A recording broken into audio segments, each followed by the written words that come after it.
we're here to win and play a lot better. And I think we need everyone needs to do a better job. I mean, that was not certainly our best effort. I give them a lot of credit. They played good.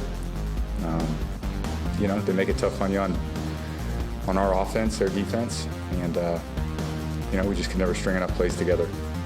Tom Brady, the Patriots quarterback, after the 31-20 loss to the Jaguars in Jacksonville, rematch of the AFC Championship game. That was a game that many think the Jaguars could have / should have won. Jalen Ramsey, the Jaguars cornerback, said earlier in the offseason that the Jaguars organization didn't trust Blake Bortles the way the players did. On Sunday, they trusted Blake Bortles. Are you cooking up a song for Blake Bortles? No, hey. It's, at least an apology note, something, fruit basket? I will say what the truth is, and he played phenomenal yesterday. There's nothing for me to say there. And this jumping off point, let's just start where this conversation. This started on Dan Patrick. Stay tuned after this show. He'll be on later.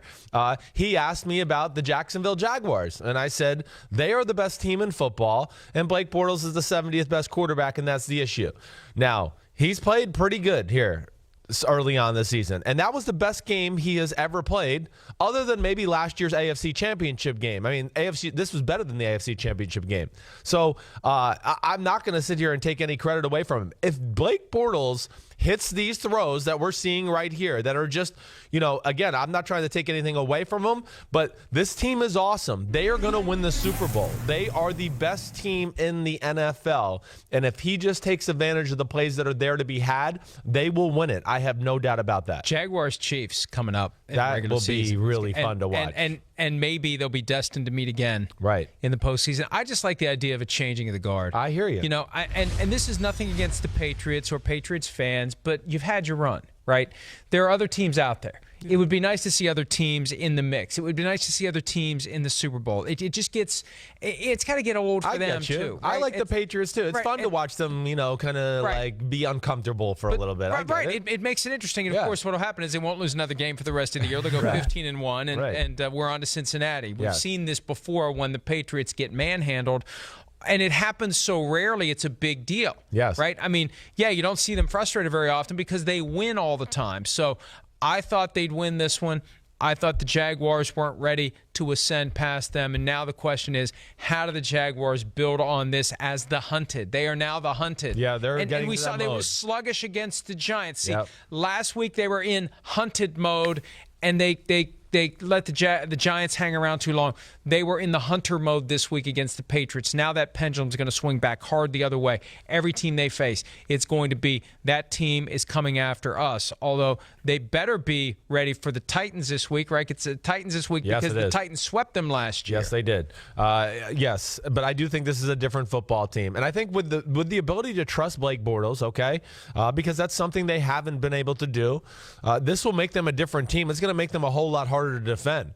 And you saw yesterday, I mean, it's hard. What do you do when you play Jacksonville? Their offensive line, you heard if you watch the game, I mean, Tony Romo talked about it a little bit. It's one of the best in the sport. They can physically push back just about anybody.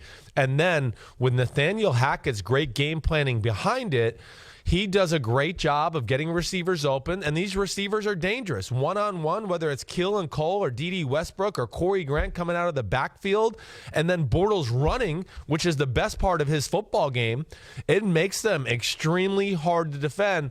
Oh, yeah, and they also have one of the best defenses I've ever seen in my life, too. So Jacksonville, you're right. They're not going to sneak up on anybody anymore, but they're a team on a mission right now, and I don't know. I would say they're the best team in the sport right now. If you made me power rank football right now, I think after yesterday, would you put them number one? I think they're in that. They're close to it. I mean, the Rams.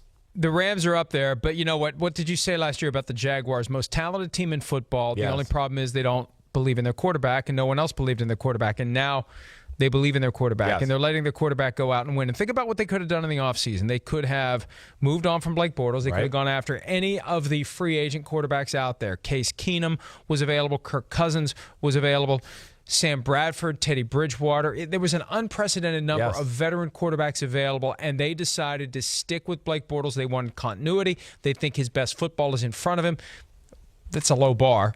Yeah, right. It would have to be. But yes. But there is something to be said for not changing when you have a guy who you think is good enough, even though they maybe didn't trust him in the past, they trust him now, and we're seeing the product of it, and that was a huge win. That was one of the biggest wins for the Jaguars in the last 20 years. Yeah, I mean, the biggest wins since, back in the day when Tom Coughlin was coaching the football team. Other than winning the playoff game last year in Pittsburgh. I mean, that was a big deal, too. It was. But as regular season wins go, and it wasn't quite a statement game. It wasn't 44-0, but it was enough, a double-digit win over the Patriots, where you say, okay, we have to take this game seriously. We have to take this team seriously. We have to take Blake Bortles seriously. Yeah, and now they were controlling the game throughout, and they had the ball. They were up 24-3 and had the ball, and DJ Chark fumbled the ball. So it was a statement game. And of course, like you said, New England is still seen as one of the best teams in the sport. And when you show that you can beat them and frustrate them, not only physically but schematically, that's when you know, like, okay, we got something good here. And Belichick and Brady, they did not. It was not an easy day on them. All right, it's an easy day here because there's so much to talk about. When we return, it's time to hand out the superlatives for Week 2. And over the next 5 minutes, this is when Chris will be doing all of his prep from scratch. So stay tuned to see what he comes up with. You haven't done any yet. I've done some. We'll be back right after this.